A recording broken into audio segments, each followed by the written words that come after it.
See, what we have realized since independence, our constitutions is a, the guiding and leading the whole nation towards equality and also to provide right to each and every citizens. But before that and after that, we have lots of communities.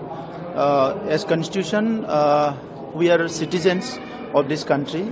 Other side, we have communities also, and these communities we can say that when it was formed, and its tradition, culture, customs, everything's it's alive, and the wish and aspirations of each community is to survive with their own identity, culture, language, tradition, and everything.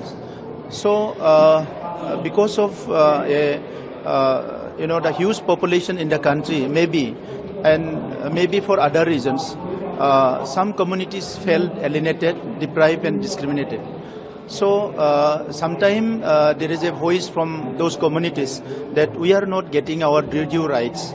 It is a small effort from government of Btr to ensure their rights and provide them justice and equality through this initiative of the preparing vision document.